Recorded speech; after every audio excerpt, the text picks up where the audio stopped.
Maayong bugtag kaninyong mga kaigsunan ko.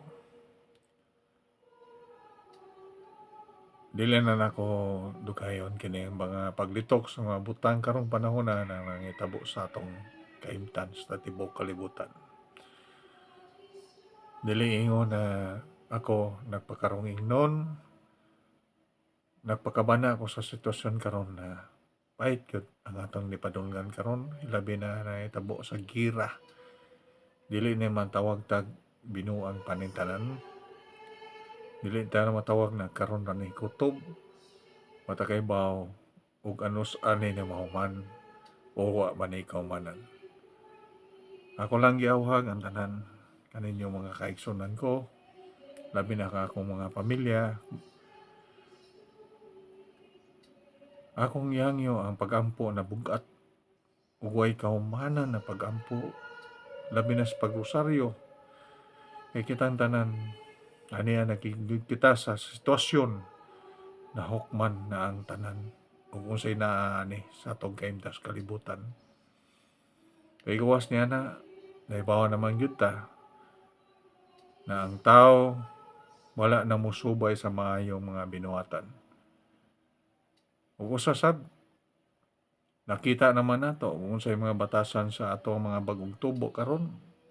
Ang mga balyo na gihatag sa atong mga katigwangan ug labaw na katong nihatag sa ato ang Dios Amahan sa Dios na anak. Halos kalimtan na sa mga bagong tubo ug iyon man sa sama nato. Dili na ta magpakabana sa butang na bugat na maayo ug balyo sa atong kaugalingon. Kita mga kaigsunan, wala ko'y gihangyo diya kaninyo. Kanang butang na panagsabot na lang sa di pa uwaheng tanan. Kay kaning gira na natabo karon. Sa ako alang kabubuton, sa akong naibawan, base sa ako ang namatigdan, wala na kinakaumanan. Umabot ang panahon na kita mag-inilugay sa pagkaon ug sa ilimnon. Labi na sa tubig. Maugi ka ng mga butang na ug mawa na kana diri sa atong kaimtan. Kitang tanan mga matay dili lang sa pusil ug sa mga butang na maka ulbos sa atong kaugalingon, kundi mga matay tas kagutom sa kauhaw. Akong yangyo ug kinsa man katong mga butang na dili ingon butang katong naay mga kabtangan ug buton na naon. Dili na angay magsipa tagtigom sa atong kaugalingon. Atong tigomon ang bandi sa langit kundi dili sa kalibutan. Wala kitay maato diri. Kitang tanan mga matay. Akong yangyo kamong tanan. Kitang tanan managsabot na lang ta kay wala na maginitanan. Kaning tanan padung ginis kawaadon panong sa mga maganta pagsakit hantod na maabot sa punto na mawa gitan.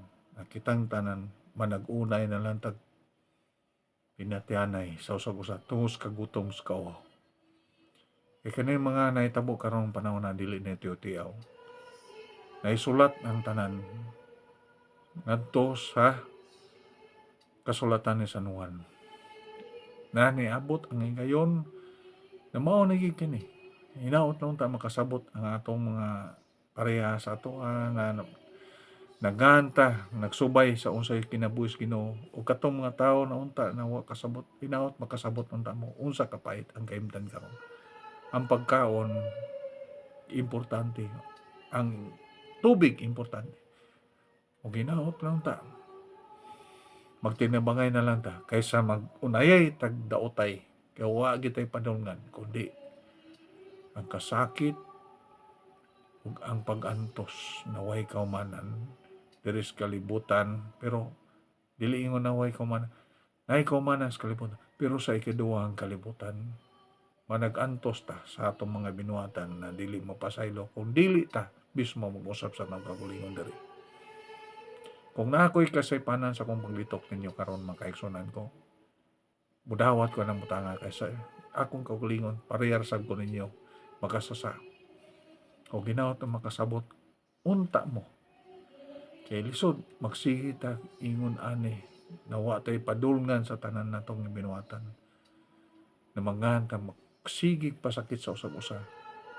Niya karon kinahanglan ang butang ang pagigugma panagsabot nato. Kung di ta muliok karon, kibaw ko bisag unsahon pa ning tanan. Wa man gyapon na ipadulngan nga mangahan